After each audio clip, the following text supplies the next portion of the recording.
The richest boy in Colorado Springs hadn't spoken a single word in 847 days.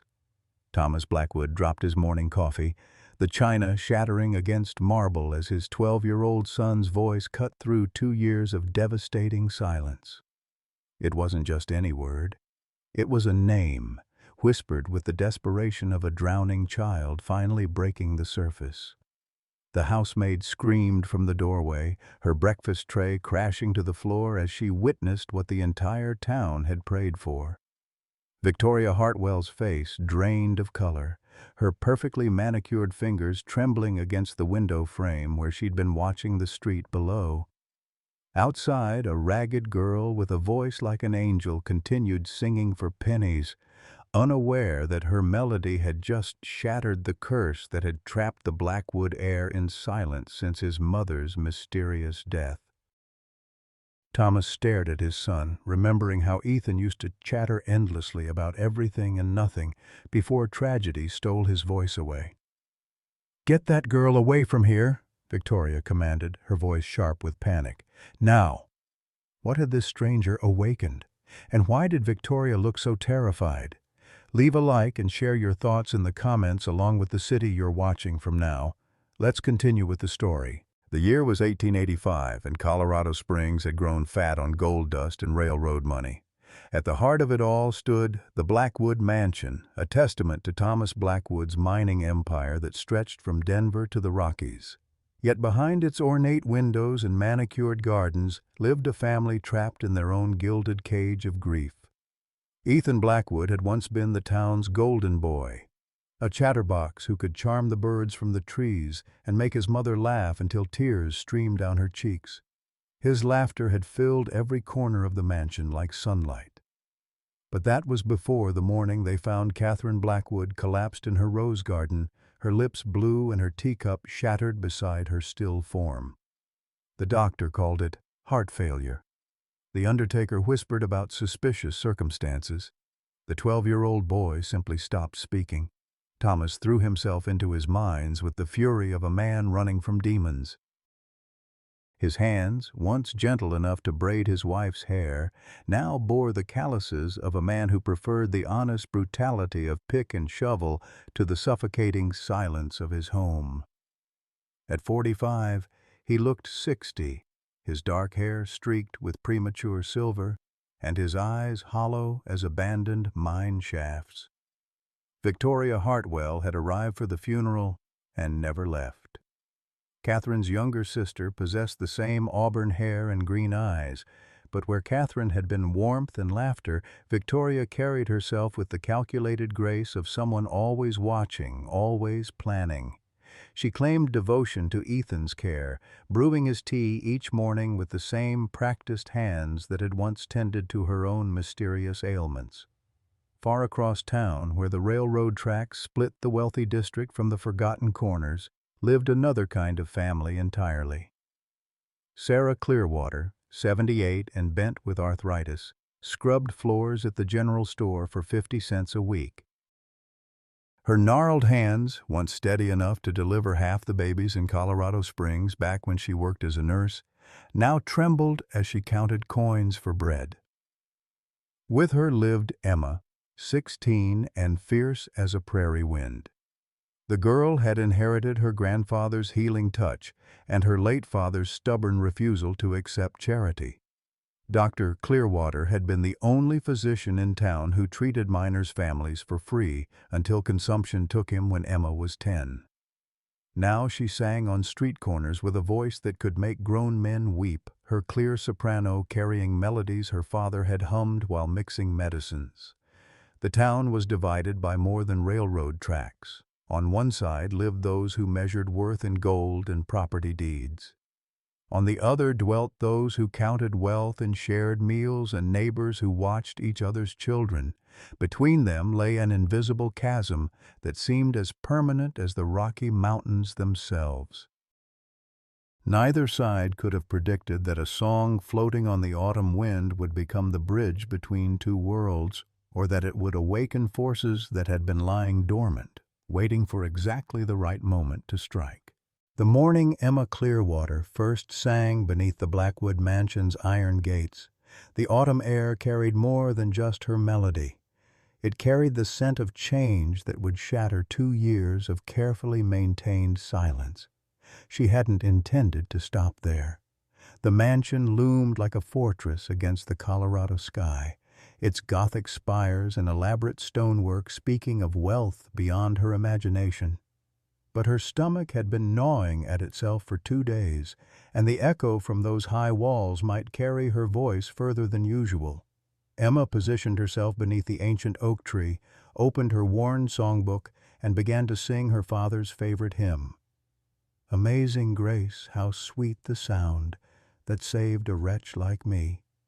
Her voice rose pure and clear, floating through the morning air like a prayer made audible. She'd inherited more than just her father's medical knowledge. She'd received his gift for reaching hearts that had forgotten how to beat with hope. Inside the mansion, Ethan Blackwood sat at his mother's piano bench, fingers hovering over keys he hadn't touched since her death. The silence in the music room had become his refuge, a place where the absence of sound felt less like a wound and more like a choice. But when Emma's voice drifted through the open window, something deep inside his chest cracked like ice in spring. His hands moved to the keys without conscious thought, picking out the melody in soft, hesitant notes. For the first time in 847 days, music filled the Blackwood mansion. Victoria heard it from the kitchen where she'd been preparing Ethan's morning tea. The delicate china cup slipped from her fingers, shattering against the marble floor as piano music, Catherine's piano, echoed through the halls. She rushed toward the music room, her heart hammering against her ribs like a caged bird desperate for escape. What she saw froze her blood. Ethan sat at the piano, his small fingers dancing across the keys with a joy she hadn't seen since before Catherine's death. But worse, far worse, was the expression on his face. He was listening to something beyond the walls, something that had reached into his carefully guarded silence and coaxed it open like a flower to sunlight. Victoria moved to the window and saw her, a slip of a girl in patched clothes, standing beneath their oak tree as if she belonged there. The girl's voice rose and fell with practiced ease, each note striking Victoria's composure like a physical blow. This was wrong. This was dangerous. This could ruin everything she'd worked so carefully to build. "Ethan?" Victoria called softly, but the boy didn't turn. His fingers continued their gentle accompaniment to the street singer's melody, and for one terrible moment Victoria thought she heard him humming along. Outside, Emma felt the piano's harmony join her song like a conversation between old friends.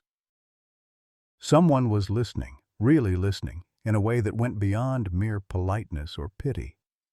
She looked up at the mansion's windows, searching for the source of the music, and caught a glimpse of a young boy's silhouette against the glass.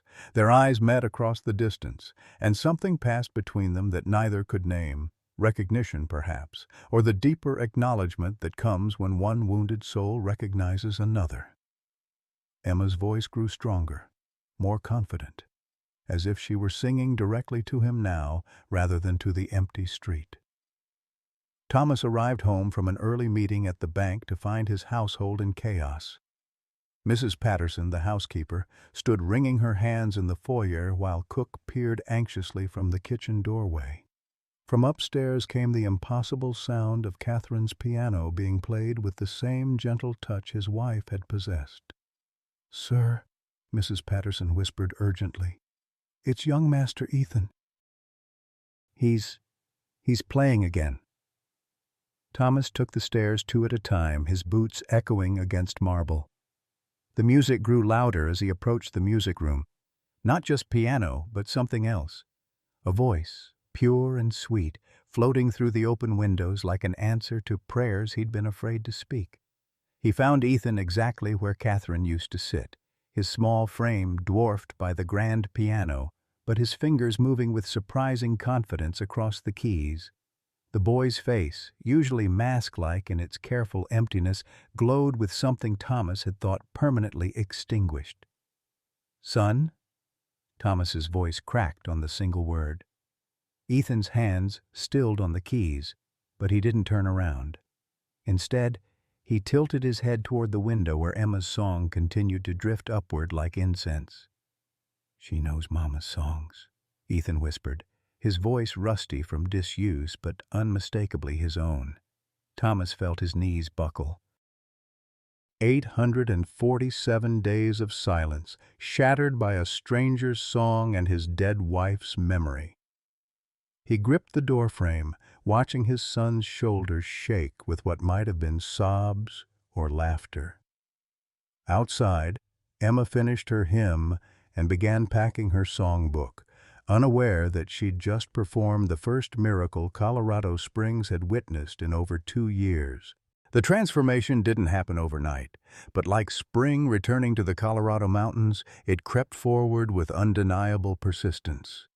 Each morning, Emma returned to sing beneath the oak tree, and each morning, Ethan positioned himself at the piano to provide accompaniment. What had begun as accident was becoming ritual, a bridge of music spanning the chasm between mansion and street. Victoria watched this development with growing alarm. She'd spent 2 years carefully cultivating her position as Ethan's only source of comfort, his sole protector against a world that had failed him. Now this ragamuffin with her heaven-sent voice threatened to undo everything Victoria had so painstakingly constructed. "The boy needs structure, not distractions," Victoria informed Thomas over breakfast, her voice carrying the crisp authority she'd perfected during her years as Catherine's younger sister. "These daily performances are disrupting his healing process." Thomas paused, his coffee cup halfway to his lips. For the first time in months, he'd heard his son humming while getting dressed. Ethan had actually smiled when Mrs. Patterson served his favorite biscuits. "He seems better to me, more like himself." "Himself?" Victoria's laugh carried a sharp edge. "Thomas, the boy hasn't spoken more than a dozen words in 2 years. One street singer doesn't constitute a miracle cure." But even as she spoke, piano music drifted down from the music room, tentative at first, then growing stronger as Emma's voice joined from the garden below. Victoria's jaw tightened as she recognized the melody. "Beautiful Dreamer," the song Catherine used to hum while brushing her hair each night. That afternoon, curiosity finally overcame caution. While Victoria attended her weekly ladies' auxiliary meeting, Ethan slipped out through the kitchen garden and made his way to the oak tree where Emma sat counting her meager earnings. Up close, she was smaller than he'd imagined, with calloused fingers and patches sewn carefully into her dress. But her eyes held the same warmth he remembered from his mother's gaze. Not pity or careful distance, but genuine interest in who he was rather than what had happened to him. "You play beautifully," Emma said without preamble, as if they'd been friends for years rather than strangers separated by iron gates and social conventions. "Your mama taught you, didn't she?" Ethan nodded, his voice still trapped somewhere between his heart and his throat. "My daddy used to say music was God's way of proving he hadn't given up on us yet." Emma tucked a loose strand of brown hair behind her ear. "He was a doctor before the consumption took him. Said healing came in lots of different forms." "What's your name?" The words tumbled out before Ethan could stop them, rusty but unmistakably his own. Emma's smile could have powered the streetlights. "Emma Clearwater. And you're Ethan Blackwood, aren't you? I've heard folks talk about you in town." "What do they say?" Ethan's voice grew stronger with each word, like a muscle remembering how to function. "That you're the bravest boy in Colorado Springs," Emma said matter-of-factly. "Takes real courage to carry grief that heavy and still find your way back to music." For the first time since his mother's death, Ethan felt something other than emptiness fill his chest. Not happiness exactly, but its possibility. like the first green shoots pushing through winter-hardened soil. They talked until the sun began its descent behind the mountains, sharing stories of parents who'd loved them fiercely and left too soon. Emma spoke of her father's midnight visits to poor families, carrying medicine and hope in equal measure. Ethan described his mother's laugh and the way she could make even the stuffiest dinner parties feel like family gatherings. "She sounds wonderful," Emma said when Ethan finished describing Catherine's rose garden and her habit of naming each bush after a different composer. She was. Ethan picked at the grass beneath his feet. "Sometimes I forget what her voice sounded like. But when you sing, I remind you of her?" "No." Ethan looked up, meeting Emma's eyes directly. "You remind me of me, before." The moment stretched between them, fragile as spun glass. Then Emma reached out and took his hand, not with the careful gentleness adults used around him, but with the firm grip of someone who understood that broken things needed strong hands to hold them while they healed. "Would you like to learn a new song?" she asked. "One your mama probably didn't know?" Ethan nodded, and Emma began to hum a melody he'd never heard. Something with fiddle runs and mountain rhythms that spoke of campfires and clear streams rather than concert halls and crystal chandeliers. Without thinking, he began to hum along, their voices weaving together like two streams joining into one river. Neither of them noticed Victoria's approach until her shadow fell across their joined hands. "Ethan Blackwood, what do you think you're doing?" Victoria's voice could have frozen July. "Get away from that girl this instant." Emma dropped Ethan's hand as if it had burned her, scrambling to her feet with the practiced speed of someone accustomed to being unwelcome.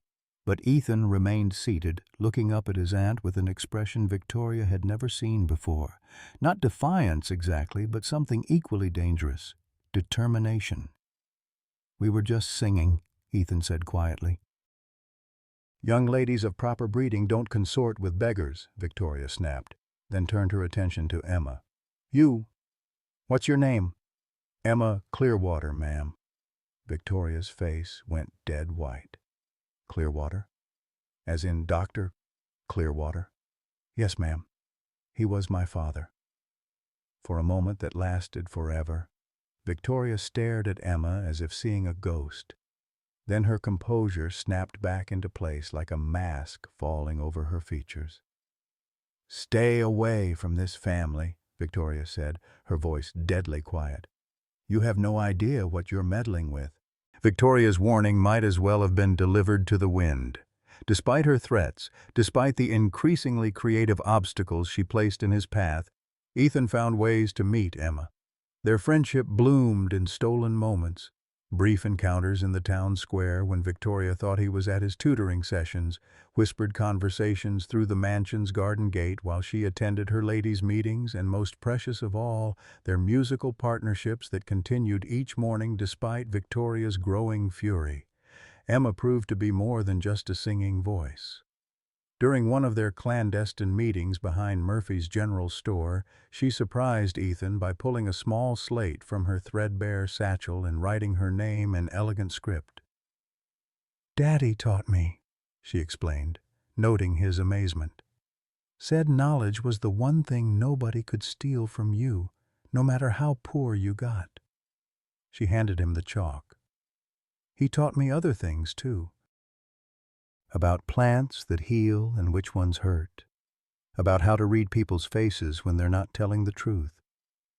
Ethan took the chalk with trembling fingers. For months, his tutors had despaired of getting him to write more than his name. But here, sitting on wooden crates behind the store while Emma hummed softly, he found himself writing full sentences. About his mother's garden. About the nightmares that still woke him. About the terrible silence that had lived inside him until Emma's voice had shown him the way out. "You're smart," Emma observed, reading over his shoulder.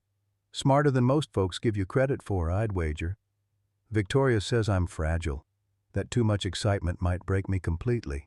Emma snorted, a sound so undignified and unexpected that Ethan actually laughed, the first genuine laughter he'd produced in over 2 years.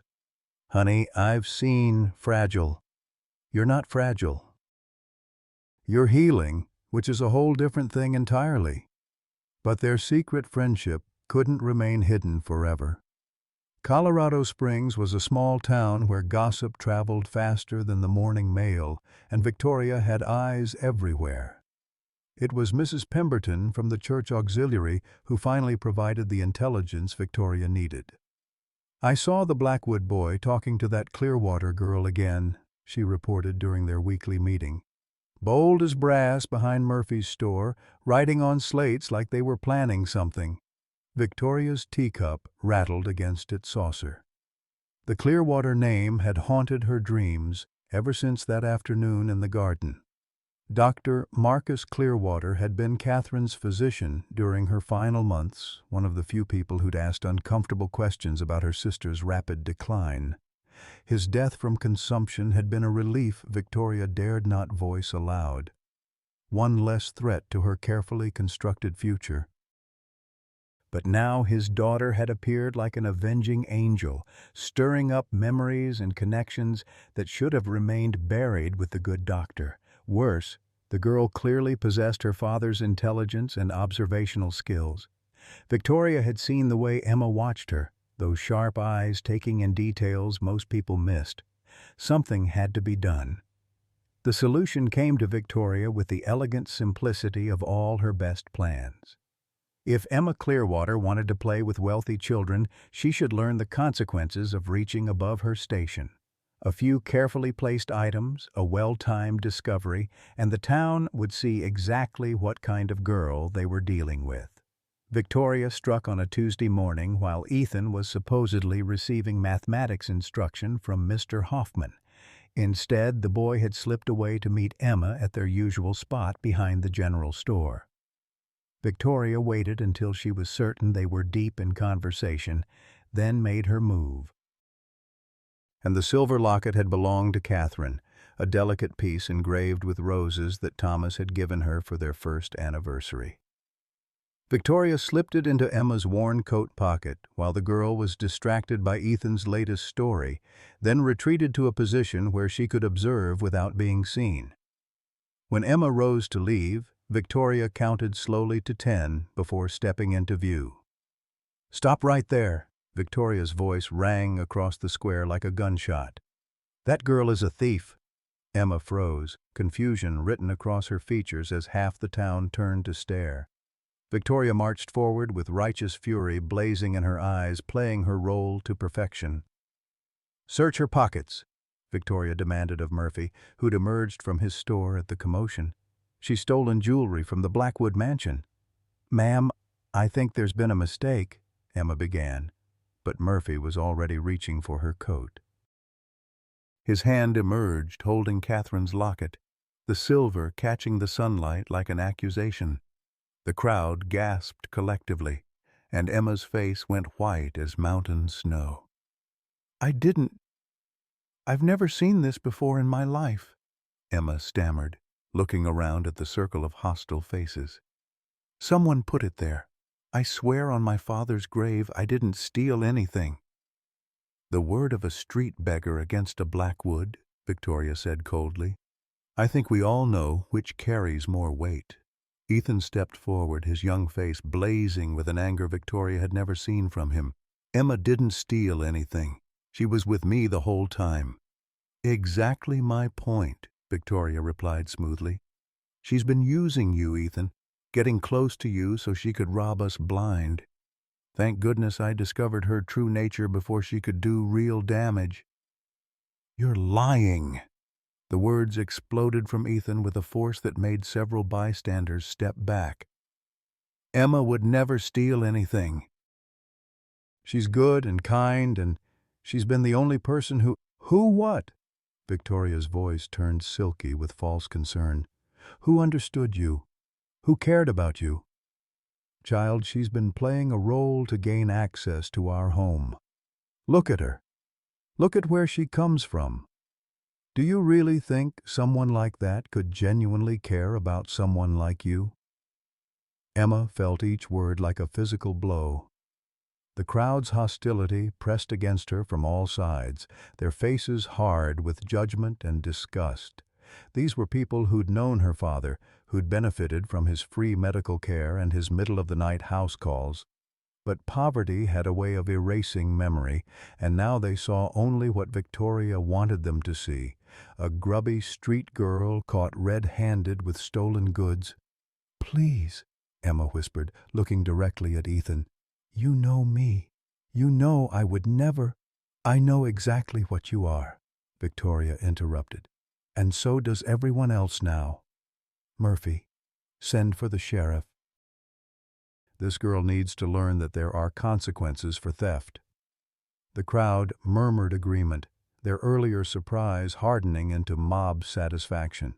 Nothing felt quite as good as righteous indignation, especially when it came with a clear villain and an obvious solution. But Ethan wasn't finished. 2 years of silence had built up a reservoir of words inside him, and they poured out now like a dam bursting. "She gave me back my voice," he shouted, his young voice cracking with emotion. "She taught me how to feel again when I thought I'd forgotten forever. She never asked for anything, never wanted anything except to share her music. And now you want to destroy her because she's poor?" "Ethan, you're overwrought," Victoria began. "No!" Ethan's voice rose above the crowd noise. "I'm seeing clearly for the first time since Mama died. Emma didn't steal that locket. Someone put it in her pocket because they wanted to hurt her. Because they're scared of what she represents." Victoria's mask slipped for just a moment, revealing something cold and calculating beneath. "And what, pray tell, does she represent?" "Truth," Ethan said simply. "Real friendship. The kind of love that doesn't care about money or status or what other people think. The kind Mama would have recognized instantly." The mention of Catherine hung in the air like a bell tolling. Several of the older townspeople shifted uncomfortably, remembering the late Mrs. Blackwood's generosity and her complete lack of interest in social hierarchies. Into this charged silence came an unexpected voice. "The boy's right." Everyone turned to see Sarah Clearwater pushing through the crowd, her weathered hands gripping a worn wooden cane. At 78, she moved slowly but with unmistakable dignity, her faded dress clean and carefully mended. "My granddaughter has many faults," Sarah continued, her voice carrying the authority of age and hard-won wisdom. "She's stubborn as a mule and proud as Lucifer when her temper's up. But she's never taken so much as a penny that didn't belong to her, and she never would." Sarah's eyes fixed on Victoria with laser intensity. "More interesting is the question of who would want to frame a 16-year-old girl for theft. What kind of person would go to such lengths to destroy a child's reputation?" Victoria felt the crowd's attention shifting, questions beginning to form in eyes that had been certain of her righteousness moments before. This was dangerous territory, the kind of public examination she'd spent 2 years carefully avoiding. "I'm simply protecting my nephew from a bad influence," Victoria said stiffly. "The evidence speaks for itself." "Evidence can be planted," Sarah replied calmly. "I should know. I spent 30 years as a nurse watching people try to hide their sins behind circumstantial proof and convenient explanations." She turned to address the crowd directly. "How many of you knew my son Marcus? How many of you benefited from his care when you couldn't afford a doctor's bill?" Several hands rose reluctantly, shame coloring their faces as they remembered Dr. Clearwater's midnight mercy missions. "Marcus taught Emma everything he knew about healing, about helping, about putting other people's needs before your own. That girl has more integrity in her little finger than most of us have in our whole bodies." Sarah's gaze swept the assembled townspeople. "And shame on all of you for forgetting so quickly who her father was and what he stood for." The crowd began to murmur among themselves, doubt creeping into their certainty. Victoria felt control of the situation slipping away like sand through her fingers. "This is all very touching," Victoria said, her voice sharp with desperation. "But it doesn't change the facts. The locket was in her possession." "Put there by someone who had access to the Blackwood household," Sarah interrupted. "Someone who knew exactly which piece of jewelry would cause the most emotional impact. Someone who's been planning this for quite some time." Victoria's face flushed red. "Are you accusing me of—" "I'm not accusing anyone of anything," Sarah said mildly. "I'm simply pointing out that the simplest explanation isn't always the correct one, especially when it involves destroying a child's future for the crime of befriending her social better." Ethan looked between the two women, seeing clearly for the first time the battle being fought over his head. On one side stood Victoria, who'd controlled every aspect of his life since his mother's death, wrapping her manipulation in concern and protection. On the other stood Emma and her grandmother, offering nothing but truth and the chance to choose his own path forward. "I believe, Emma," he said clearly, his voice carrying across the square. "And I believe Mrs. Clearwater. If someone planted that locket, we need to find out who and why." Victoria realized she'd underestimated the boy's resilience and the old woman's cunning. What should have been a simple frame job had turned into a public trial with her own motives under scrutiny. She needed to retreat, regroup, and find another way to separate Ethan from the Clearwater influence. "Very well," Victoria said, her voice tight with controlled fury.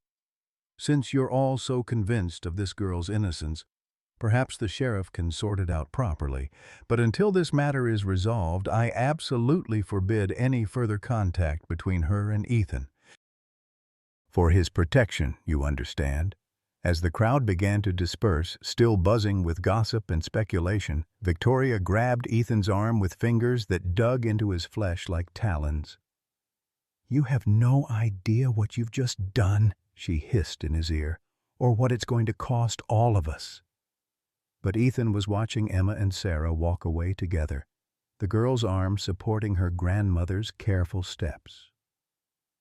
For the first time in 2 years, he felt like he was on the right side of something important. Whatever Victoria was planning, whatever consequences awaited, he would face them as himself, not as the broken, silent shell she'd been so carefully maintaining. The truth, he was beginning to realize, was worth any price she might demand.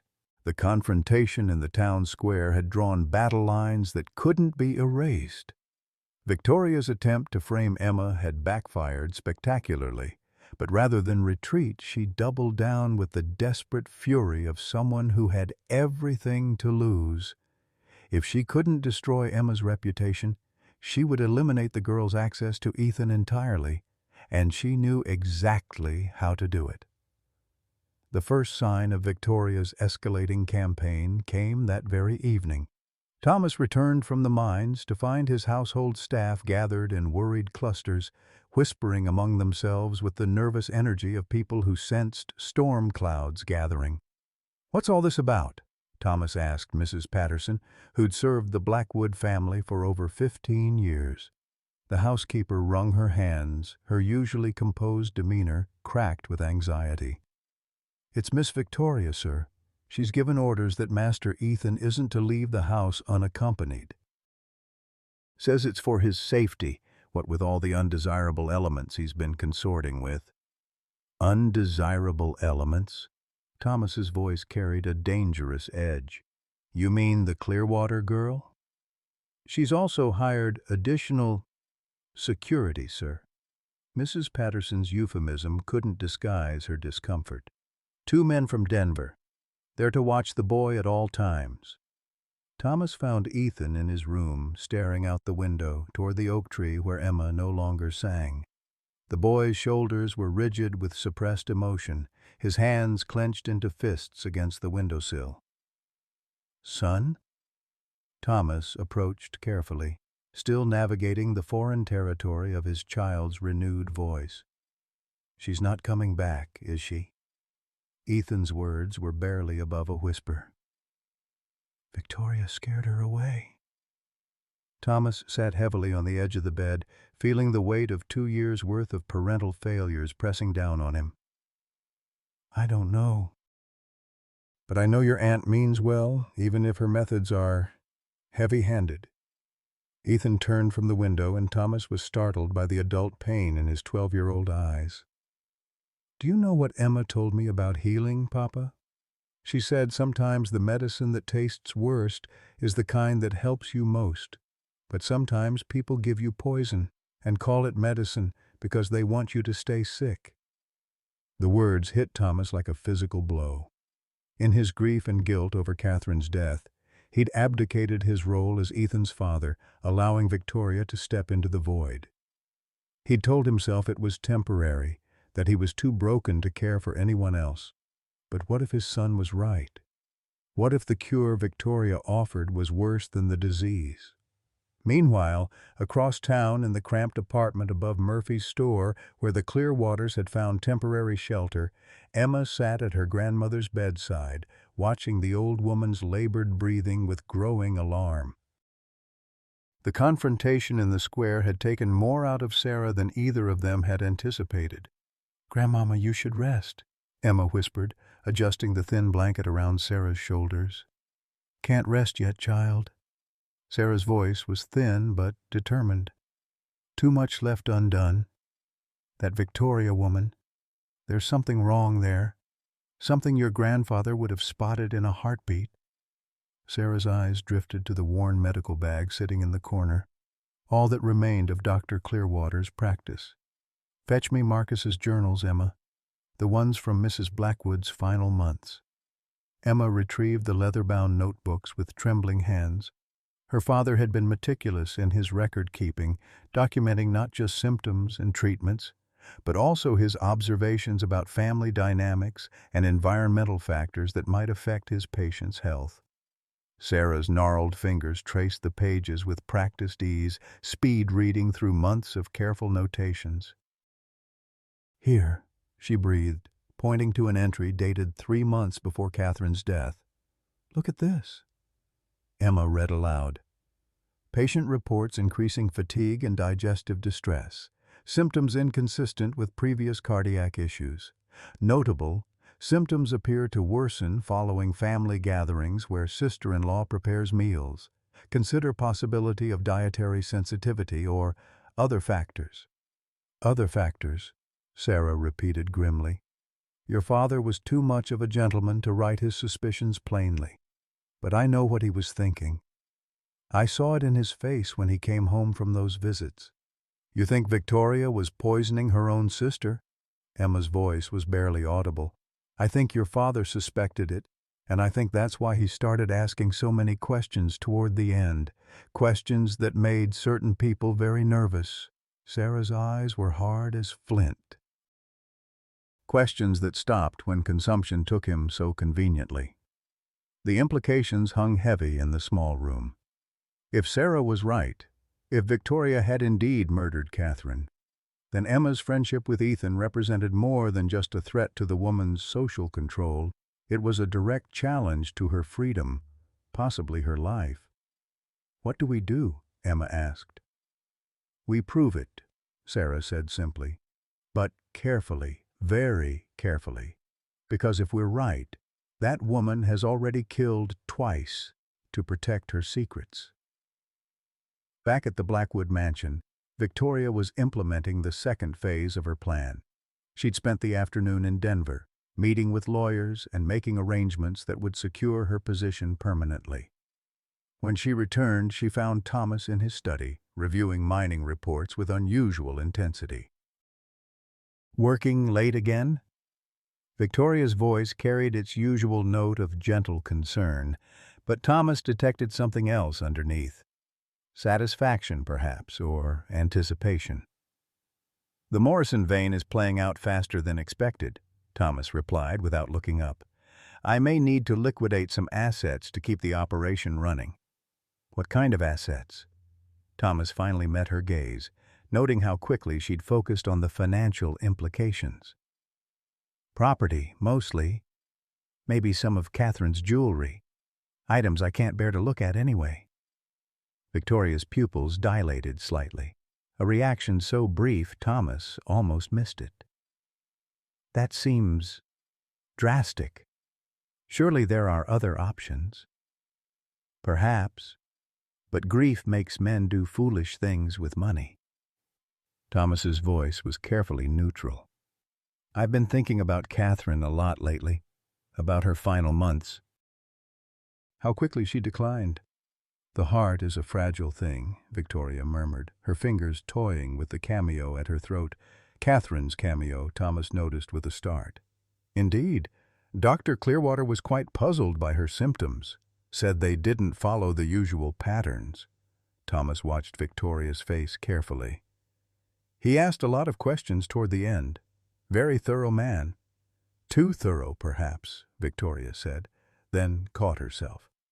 I mean, sometimes doctors see mysteries where there are only sad realities.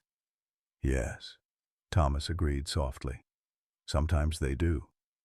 The conversation ended there, but both parties understood that lines had been drawn.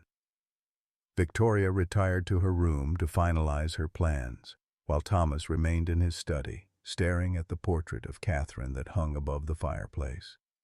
For the first time since her death, he allowed himself to consider possibilities he'd been too grief-stricken to contemplate. The next morning brought news that sent shockwaves through the entire household. Sheriff Morrison arrived at dawn with a warrant and 2 deputies, their faces grim with official duty. Thomas Blackwood, Morrison announced formally, you're under arrest for the willful endangerment of a minor child. What? Thomas's coffee cup shattered against the floor as he stood in shock. What are you talking about? Victoria appeared in the doorway, her face a mask of tragic necessity. I'm sorry, Thomas. I tried to handle this quietly, but when you refused to listen to reason about that Clearwater girl, you did this? Thomas's voice was deadly quiet. I filed a complaint with the county judge, Victoria continued, her performance flawless, about your allowing Ethan to associate with criminals and vagrants, about your refusal to provide proper supervision. The judge agreed that immediate intervention was necessary. Sheriff Morrison cleared his throat uncomfortably. The complaint alleges that you've been negligent in your duties as a guardian, sir, that you've allowed your son to consort with thieves and that your judgment has been compromised by grief. And I suppose Miss Hartwell has offered to take temporary custody? Thomas's question was met with Victoria's sorrowful nod. Only until you can demonstrate that you're capable of making responsible decisions regarding Ethan's welfare, she said. It's for the best, Thomas. You'll see. As the deputies placed Thomas in shackles, Ethan appeared at the top of the stairs, his face white with shock and disbelief. Papa? What's happening? It's going to be all right, son, Thomas called out, though his heart was breaking at the terror in his child's eyes. Remember what we talked about? Remember everything. Victoria placed a possessive hand on Ethan's shoulder as the front door closed behind Thomas and his escorts. Don't worry, dear one, she murmured. Aunt Victoria will take care of everything now. But Ethan twisted away from her touch, his young face blazing with an understanding that made Victoria's blood run cold. You're not my aunt, he said clearly. You're a liar and a thief, and I'm going to prove it. Victoria's mask finally slipped completely, revealing the calculating predator beneath. You're just a child, Ethan.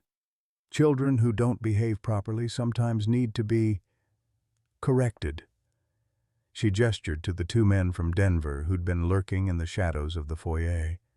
They stepped forward with the smooth efficiency of professionals, blocking Ethan's escape routes. Your new tutors, Victoria explained with false sweetness. They'll be staying very close to you from now on. We wouldn't want you to get lost or confused about your circumstances. Ethan felt the walls of his gilded cage closing around him, But the despair that had once defined him was gone, replaced by a burning determination that would have made his mother proud. Victoria might have won this battle, but the war was far from over. Somewhere across town, Emma was reading her father's journals by candlelight, searching for the evidence that would expose Victoria's crimes and free the boy who'd taught her that some friendships were worth any risk. She didn't know about Thomas's arrest yet, didn't understand how desperate their situation had become. But she would learn soon enough, and when she did, the quiet girl who sang for pennies would transform into something Victoria Hartwell had never expected to face, a woman with nothing left to lose and everything worth fighting for. The real battle for Ethan Blackwood's soul was about to begin. The news of Thomas Blackwood's arrest spread through Colorado Springs like wildfire, but the official story bore little resemblance to the truth. According to Victoria's carefully crafted narrative, Thomas had suffered a complete mental breakdown, becoming violent and unpredictable in his grief. She'd been forced to take protective custody of poor Ethan for his own safety, naturally. The town's sympathy flowed toward Victoria like water finding its level just as she'd calculated it would. But Emma Clearwater wasn't buying a word of it. She learned about Thomas's fate from Murphy himself, who delivered the news with the uncomfortable air of a man repeating gossip he half disbelieved. Emma listened with growing horror as he described Victoria's tearful testimony to the judge, her brave acceptance of guardianship duties, her noble sacrifice in taking on such a burden. "That woman's lying through her teeth," Emma announced flatly, causing Murphy to nearly drop the flour sack he'd been loading. "Now, girl, that's a serious accusation, and I intend to prove every word of it." Emma's voice carried a steel that made Murphy step backward involuntarily. At 16, she'd already lived through more hardship than most adults, and it had forged her into something harder than Victoria had anticipated. Emma raced home to find Sarah bent over Dr. Clearwater's journals, her weathered finger tracing line after line of careful medical observations. The old woman looked up as Emma burst through the door, her eyes bright with terrible discovery. "I found it," Sarah whispered. "The proof your father gathered before he died." The journal entry was dated just 2 weeks before Dr. Clearwater's final illness began. In his meticulous handwriting, he'd documented not just Catherine's symptoms, but also his growing suspicions about their cause. More damning still were the sketches he'd made of various plant specimens, accompanied by detailed notes about their toxic properties. "Foxglove," Sarah read aloud, "Digitalis purpurea, common in mountain gardens. Small doses produce cardiac irregularities mimicking natural heart disease. Symptoms include nausea, fatigue, confusion, all consistent with patient's decline. Notable, sister-in-law maintains extensive herb garden behind mansion." Emma felt her stomach drop. "He knew. Daddy knew what she was doing." "He suspected," Sarah corrected grimly. But before he could gather enough evidence to present to authorities, consumption took him. Mighty convenient timing, if you ask me. The implications were staggering. If Victoria had indeed poisoned Catherine with foxglove, and if she'd somehow arranged for Dr. Clearwater's death as well, then Emma and Sarah were dealing with someone far more dangerous than a simple gold digger. They were facing a woman who'd killed twice to achieve her goals and wouldn't hesitate to kill again. "We have to get this information to the sheriff," Emma said, reaching for the journal. Sarah caught her wrist with surprising strength. "Child, think. Sheriff Morrison is the one who arrested Thomas on Victoria's word alone. Half the town council owes money to Blackwood's bank. You think they're going to believe the accusations of a dead man's daughter against one of their own social class?" Emma's shoulders sagged as the reality of their situation sank in. They had evidence, but no credibility. They had truth, but no power. And meanwhile, Ethan was trapped in that mansion with a woman who'd already demonstrated her willingness to eliminate anyone who threatened her plans. "Then what do we do?" Sarah's eyes glinted with the kind of determination that had carried her through 7 decades of hardship. "We do what your father would have done. We gather irrefutable proof and we make sure the right people see it." "How?" "By getting inside that mansion and finding the source of the poison. Victoria's not stupid enough to throw away a successful method. If she used foxglove on Catherine, she'll have more of it somewhere, probably dried and powdered for easy administration." Emma stared at her grandmother in disbelief. "You want me to break into the Blackwood mansion? Grandmama, those men Victoria hired will be watching everything." "Not everything," Sarah said with a smile that would have terrified Victoria Hartwell if she could have seen it. "They're watching Ethan, not the herb garden behind the kitchen.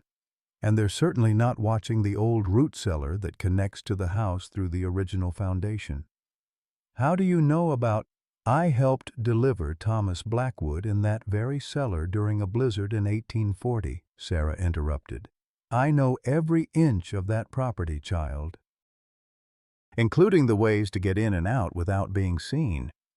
While Emma and Sarah plotted their desperate gambit, life inside the Blackwood mansion had taken on the quality of a waking nightmare. Victoria's hired guards, whose names were Kowalski and Stevens, and whose previous employment had been with various unsavory enterprises in Denver, maintained a constant presence around Ethan with the subtle menace of professional enforcers. They didn't need to threaten him directly. Their very existence was threat enough. Ethan spent his days in a carefully controlled routine designed to break his spirit and eliminate any possibility of escape or communication with the outside world. Lessons with Mr. Hoffman had been suspended indefinitely. His access to the music room was restricted to 1 hour per day, under supervision. Even his meals were monitored, with Victoria personally overseeing the preparation of his tea, the same ritual she'd maintained with his mother. The irony wasn't lost on Ethan. As his voice had returned, his freedom had disappeared. He could speak now, but had no one to speak to except the woman who'd orchestrated his father's destruction and his own captivity. "You're making this much harder than it needs to be," Victoria informed him during one of their supervised dinners. "I'm trying to protect you, Ethan. From your father's poor judgment, from those people who would use you for their own purposes." "You mean people like Emma?" Ethan's voice was steady, but his hands trembled with suppressed rage. "People who never asked for anything except friendship? People who filled your head with romantic nonsense about love conquering all," Victoria corrected. "The real world doesn't work that way, dear one. In the real world, people take what they can get, and the weak are devoured by the strong." "Is that what you did to Mama? Devoured her?" Victoria's fork paused halfway to her mouth. For just a moment her mask slipped, revealing something cold and calculating underneath. "Your mother was weak. She had everything, wealth, position, a husband who adored her, and she wasted it all on sentiment and charity cases. She couldn't appreciate what she had. So you took it from her." "I preserved it," Victoria said quietly. "For you. For our family line. Catherine would have given it all away to every sob story that crossed her path. At least now it will be properly managed." Ethan felt something break inside his chest, not with the clean snap of sudden grief, but with the slow, grinding pressure of absolute understanding. Victoria wasn't just evil. She was utterly convinced of her own righteousness. In her mind, she was the hero of this story, saving the family fortune from Catherine's foolish generosity and Thomas's weak leadership. That night, as Kowalski stood guard outside his bedroom door, Ethan lay awake, planning his own desperate gambit. He couldn't escape the mansion physically. Victoria's security was too thorough for that.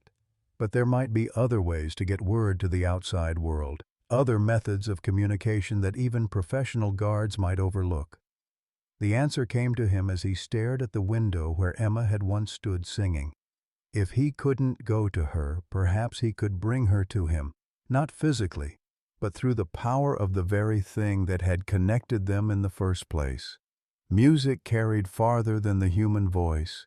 It traveled through walls and across distances, conveying emotion and meaning that pure speech could never match.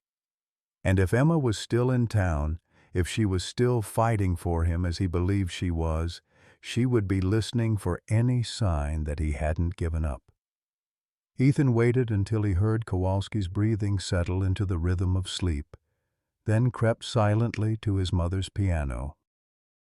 His fingers found the keys in the darkness, and he began to play, not the gentle melodies he'd shared with Emma before, but something urgent and desperate. A song his mother had taught him years ago, one she'd said was used by soldiers to signal distress across enemy lines. The music flowed through the mansion's corridors and out into the Colorado night, carrying with it a message that only someone who truly knew him would understand. I'm trapped, but I'm alive. I'm fighting, but I need help. Please don't abandon me to the darkness. Miles away in the cramped apartment above Murphy's store, Emma sat bolt upright in her narrow bed as the familiar melody reached her ears. Her heart pounded as she recognized not just the song, but the desperate urgency in its performance. "Grandmama," she whispered, shaking Sarah awake. "It's Ethan." "He's calling for help." Sarah listened to the distant piano music with the trained ear of someone who'd spent decades interpreting unspoken communications between patients and their families. "Tomorrow night," she said grimly. "We can't wait any longer. If that boy is calling for help this desperately, it means Victoria's ready to make her final move." Emma nodded, her jaw set with determination that would have made her father proud. Tomorrow night, she would risk everything to save the boy who'd given her back her belief in genuine friendship. And if Victoria Hartwell wanted a fight, she would certainly get one.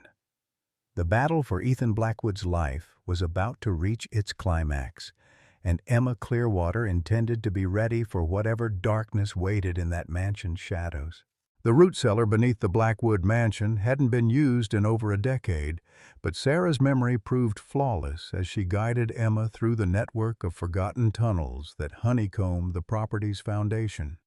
The air was thick with decades of accumulated dust and the musty scent of abandonment, but Emma pressed forward with the desperate determination of someone who understood that failure meant losing Ethan forever. "Careful here," Sarah whispered, her arthritic fingers tracing the rough stone walls with practiced familiarity. "The passage narrows before it reaches the main cellar. Your father got stuck here once when he was about your age. Scared me half to death." Emma squeezed through the opening, her heart hammering against her ribs as she emerged into the larger storage area beneath the mansion's kitchen. Overhead, she could hear the muffled sounds of the household settling into evening routines, footsteps crossing hardwood floors, doors closing, the distant murmur of voices. Somewhere above her, Ethan was trapped with a woman who'd already killed twice to protect her secrets. The wooden steps leading up to the kitchen creaked ominously under Emma's weight, each sound seeming loud enough to wake the dead. She paused at the door, pressing her ear against the wood and listening for any sign of movement beyond. Nothing. Victoria's evening ritual involved preparing Ethan's bedtime tea in the main kitchen, but that wouldn't happen for another hour at least. Emma slipped into the darkened kitchen like a ghost, her bare feet silent against the polished tiles. The herb garden lay just beyond the back door, and she could see the shadowy outlines of various plants through the window. But first she needed to search the kitchen itself for any evidence of Victoria's poison preparation. The discovery came sooner than expected. In a locked cabinet that Emma opened with a hairpin, a skill learned during her hardscrabble years on the streets, she found a collection of small glass vials, each carefully labeled in Victoria's precise handwriting: foxglove extract, oleander tincture, castor oil, concentrate, a virtual arsenal of botanical toxins, enough to kill a dozen people in a dozen different ways. But it was the journal hidden behind the poison collection that made Emma's blood run cold. Victoria had kept meticulous records of her experiments, documenting dosages and effects with the clinical detachment of a scientist. The entries began 3 years earlier, long before Catherine's death, suggesting that Victoria had been planning her sister-in-law's murder for far longer than anyone suspected. Subject responds well to small doses administered in morning tea, one entry read. Symptoms attributed to natural cardiac weakness. Increase dosage gradually to avoid suspicion. Another entry dated just weeks before Catherine's death. Dr. Clearwater asking too many questions, may need to address this complication before proceeding to final phase. Emma's hands shook as she read her father's death sentence written in Victoria's elegant script. The woman hadn't just killed Catherine, she'd murdered Dr. Clearwater as well, probably by introducing some fast-acting poison into his system during one of his visits to treat Catherine. The consumption story had been a convenient cover for symptoms that probably included the respiratory distress common to certain plant toxins. A sound from upstairs made Emma freeze. Footsteps in the hallway above, moving with the measured pace of someone making rounds. Kowalski or Stevens checking on their prisoner. Emma quickly photographed several pages of the journal with her father's old camera. Evidence that would be impossible to deny, even by the most corrupt officials. But as she prepared to leave, she heard something that made her blood turn to ice. Ethan's voice raised in obvious distress. "I won't drink it!" The words came through the ceiling with crystal clarity. "I know what you put in there." Victoria's response was too muffled to make out, but the tone was unmistakably threatening. Emma found herself torn between escape and intervention. She had the evidence needed to expose Victoria's crimes, but if the woman was forcing poison on Ethan right now, there might not be time to get help. The decision made itself. Emma pocketed the journal and several vials of poison, then crept toward the main staircase. If Ethan was going to die, he wouldn't die alone and undefended. She reached the second floor just as Victoria's voice rose to audible levels. "You'll drink every drop, you ungrateful little beast, or I'll have my associates hold you down and pour it down your throat." Emma peered around the corner to see Victoria standing in Ethan's doorway, holding a steaming teacup with white-knuckled fingers. Behind her, both guards flanked the entrance like sentries. Inside the room, Ethan had backed against his window, his young face blazing with defiant terror. "My father will come for me," Ethan said, his voice steady despite his obvious fear. "When he finds out what you've done, your father is going to have an unfortunate accident in jail," Victoria interrupted with casual cruelty. "Tragic, really. The grief-stricken widower driven to suicide by guilt over his failures as a parent. It happens more often than you'd think." Emma felt rage bubble up in her chest like molten metal. This woman hadn't just destroyed one family. She was planning to eliminate an entire bloodline to secure her position. Thomas would die in jail, Ethan would succumb to a carefully administered overdose, and Victoria would inherit everything as the sole surviving relative. "The tea is getting cold," Victoria continued, advancing into the room, "and I'm losing patience with your dramatics." "No," Ethan's voice cracked, but his resolve held firm. "I'd rather die fighting than let you poison me like you poisoned Mama." Victoria's mask finally slipped completely, revealing the monster beneath. "You stupid child. Do you think your mother's love protected her? Do you think your father's wealth saved him? Love is weakness, and weakness is death. The only thing that matters in this world is power, and I have all of it now." She gestured to her guards. "Hold him." As Kowalski and Stevens moved into the room, Emma made her choice. She stepped into the hallway, her father's medical bag in one hand and a vial of Victoria's own foxglove extract in the other. "Let him go," Emma said quietly. Victoria spun around, her face contorting with shock and fury. "How did you— Security! Seize that girl!" But Emma had spent 6 years surviving on the streets, and she'd learned to think several moves ahead. As the guards rushed toward her, she raised the vial of poison high above her head. "One more step and I'd drop this," she announced. "Foxglove extract, concentrated enough to kill everyone in this room just from the fumes. Your own recipe, Victoria. I found your journal." The guards stopped dead, uncertainty flickering across their faces. They'd been hired to intimidate and control, not to deal with chemical weapons wielded by desperate teenagers. Victoria's eyes fixed on the vial with the intensity of a predator. "You don't understand what you're interfering with, you little fool." "This is bigger than one boy's life." "No," Emma replied calmly. "It's exactly the size of one boy's life. And that life matters more than all your schemes and murders." "Murders?" Victoria laughed, but the sound was brittle as old glass. "I eliminated obstacles. I preserved a family legacy. Everything I did was necessary." "You killed my father." Emma's voice remained steady, but tears streamed down her face. "You killed Catherine, and now you want to kill Ethan and Thomas. How many people have to die before you have enough?" "As many as it takes." Victoria's composure shattered completely. "Do you know what it's like to watch inferior people waste gifts you could use better? Catherine had everything and threw it away on charity cases and sob stories. Thomas has more money than God and spends his time mourning instead of building an empire. They don't deserve what they have." "And Ethan?" Emma gestured toward the boy, who was watching this confrontation with wide eyes. "What did he do to deserve death? He's weak, just like his parents. Soft, sentimental. He'd grow up to waste everything I've worked to preserve."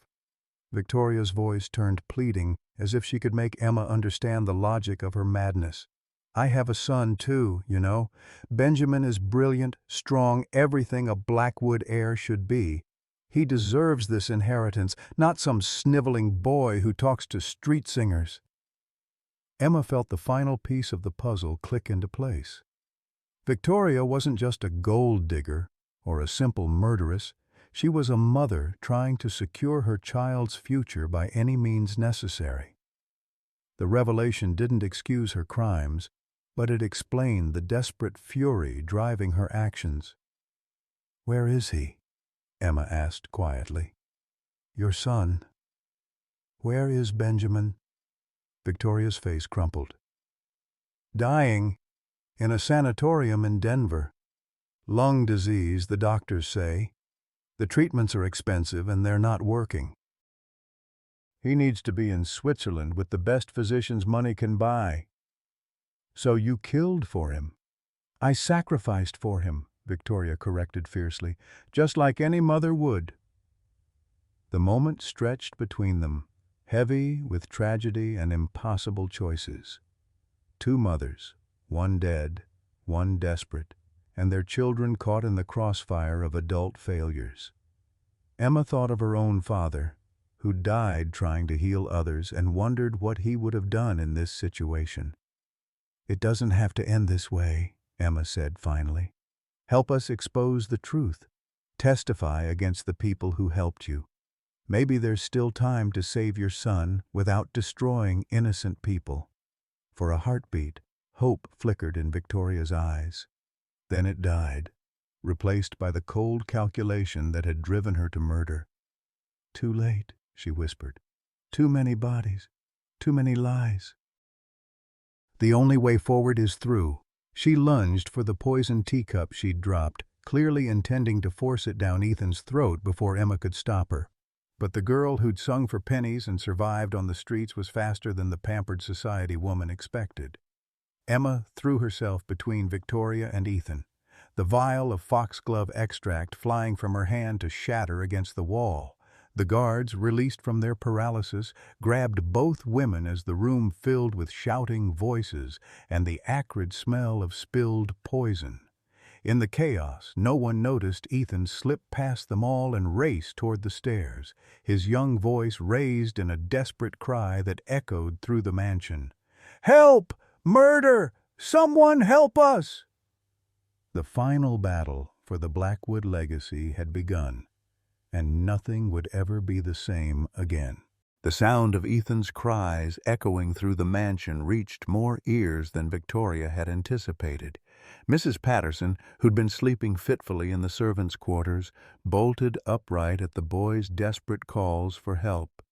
She'd served the Blackwood family for 15 years, had watched Ethan grow from a babbling toddler into the bright child he'd been before tragedy stole his voice. The terror in his shouts cut through her heart like a blade.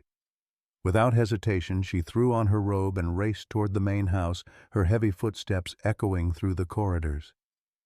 Behind her came Cook and two of the stable hands who'd been awakened by the commotion. The loyal household staff that Victoria had dismissed as inconsequential were converging on the second floor like an army of witnesses. Meanwhile, in the chaos of Ethan's bedroom, the vial of foxglove extract Emma had thrown continued to release its toxic fumes into the air. Stevens, the larger of Victoria's two guards, began coughing violently as the concentrated poison irritated his lungs. Kowalski stumbled backward, his eyes streaming, while Victoria herself pressed a handkerchief to her nose with shaking hands.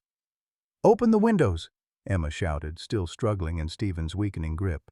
"Everyone needs to get out of here before—" Her warning was cut short as Sarah Clearwater appeared in the doorway like an avenging angel, her arthritic hands gripping a shotgun that looked older than Colorado itself. "Release my granddaughter," Sarah commanded, her voice carrying the authority of someone who'd delivered half the babies in the territory and had no patience for nonsense. "And step away from that boy." The guards hesitated, torn between their professional obligations and the very real threat of being shot by a woman who looked perfectly capable of pulling the trigger. Victoria, however, had moved beyond rational calculation into pure desperation. "You don't understand," Victoria screamed, her carefully maintained composure completely shattered. "Benjamin is dying. My son is dying, and this is the only way to save him." "By murdering children?" Sarah's voice was ice cold. "By poisoning innocent people? That's not saving anyone, child. That's damnation." The confrontation was interrupted by the thunder of footsteps on the stairs as Sheriff Morrison and his deputies burst into the room summoned by Mrs. Patterson's frantic message.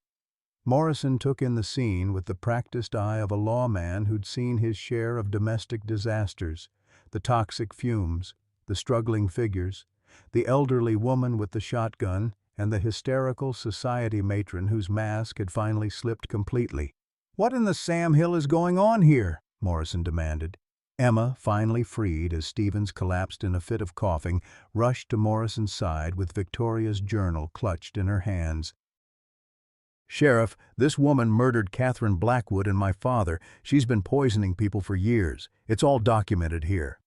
Morrison opened the journal, his weathered face growing grim as he read Victoria's meticulous records of death and experimentation. The evidence was overwhelming. Dates, dosages, observations about her victim's declining health. Even the most corrupt official couldn't ignore documentation this thorough. "Victoria Hartwell," Morrison said heavily, "you're under arrest for the murders of Catherine Blackwood and Dr. Marcus Clearwater." "No!" Victoria's voice rose to a shriek. "You don't understand. Benjamin needs that money. He needs those treatments. I did this for him." "Ma'am," Morrison replied with genuine sadness, "I understand you love your boy, but this ain't the way. This ain't ever been the way." As the deputies placed Victoria in shackles, she turned toward Emma with eyes that burned with hatred and desperation. "You've killed him," she whispered. "My beautiful boy. You've murdered him as surely as if you'd put a gun to his head." Emma felt the weight of Victoria's words like a physical blow, but she straightened her shoulders and met the woman's gaze directly. "Your son doesn't have to die for mine to live. That was always a choice, not a necessity." The next morning brought revelations that rocked Colorado Springs to its foundation. Thomas Blackwood was released from jail amid profuse apologies from the authorities who'd been so quick to believe Victoria's lies. The charges against him were dropped, and whispers began circulating about potential lawsuits and political ramifications. But Thomas had no interest in revenge or legal battles. His only concern was rebuilding the relationship with his son that grief and guilt had nearly destroyed. He found Ethan in the music room, playing his mother's favorite song with newfound confidence and joy. "I'm sorry," Thomas said simply, sitting beside his son on the piano bench. "I failed you when you needed me most. I let my own pain blind me to yours." Ethan's fingers stilled on the keys. "You didn't fail me, Papa. You were hurting too, but we're both stronger now, aren't we?" Thomas wrapped his arms around his son, marveling at the wisdom in those young words. "Yes, son, we are." The reunion between Emma and Ethan took place in the mansion's garden, beneath the same oak tree where she'd first sung and he'd first listened. The afternoon sun cast golden light through the changing leaves, and for the first time in months, the air felt clean and full of possibility. "I thought I'd lost you," Ethan admitted, taking Emma's hand without hesitation or shame. "When Victoria had me trapped, when she was trying to make me drink that poison, I thought I'd never see you again." "You called for help," Emma replied softly. "With your music."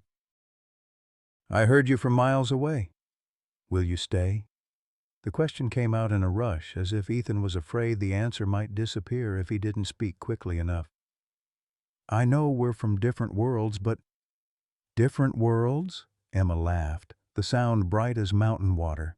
"Ethan Blackwood, we're from the same world. We always have been. The world where people care about each other more than money or status or what other folks think." Thomas, watching from the window, made a decision that would have shocked Colorado Springs society if they'd known about it. He walked outside and approached the two young people who'd saved each other in ways that transcended social conventions. "Emma," Thomas said formally, "would you and your grandmother do me the honor of living here? As family, not as servants or charity cases, just as family." Emma's eyes filled with tears. "Mr.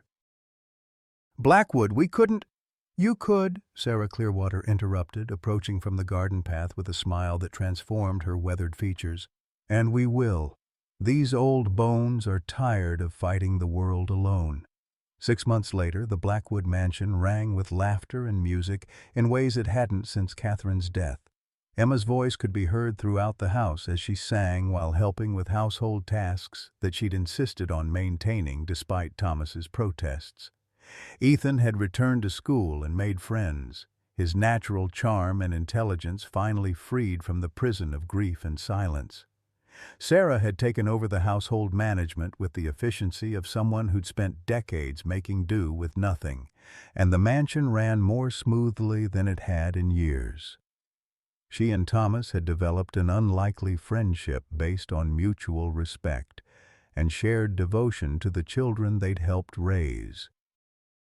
Victoria Hartwell was serving a life sentence in the territorial prison, but not before one final act of grace. Thomas had quietly arranged for her son Benjamin to receive the medical treatment he needed, funding an experimental procedure in Switzerland that ultimately saved the boy's life. It was an act of forgiveness that Emma had suggested and Thomas had embraced, proving that cycles of hatred could be broken by those brave enough to choose mercy over revenge. And in the music room each evening, two voices joined in harmony, one that had learned to speak again through love, and another that had never stopped believing in the power of songs to heal broken hearts and build bridges between souls that recognized each other across any distance. The Blackwood legacy would continue, but it would be built on love rather than gold, on connection rather than control, and on the understanding that sometimes the greatest treasures come disguised as the simplest gifts. Sometimes the greatest treasures in life come disguised as the simplest gifts. In our golden years, we understand that real wealth isn't measured in bank accounts or property deeds. It's found in the laughter of children who feel safe enough to sing, in the courage to choose love over fear, and in the profound satisfaction of knowing we've made a difference in someone else's story. Like Thomas Blackwood, many of us have learned that grief can blind us to the healing happening right in front of us, that pride can build walls where bridges should stand, but it's never too late to tear down those walls. Emma's song didn't just restore Ethan's voice, it reminded an entire community that genuine connection transcends social boundaries, that mercy creates more miracles than money ever could. As we reflect on our own legacies, we're challenged to ask ourselves, what bridges are we building? What songs are we teaching the next generation to sing? The most beautiful inheritance we can leave isn't material. It's the memory of hands that reached out, hearts that forgave, and voices that chose to speak love into a world that desperately needs to hear it. What simple act of kindness changed your life forever? Have you ever been someone's Emma, the unexpected voice that helped another person find their way back to hope?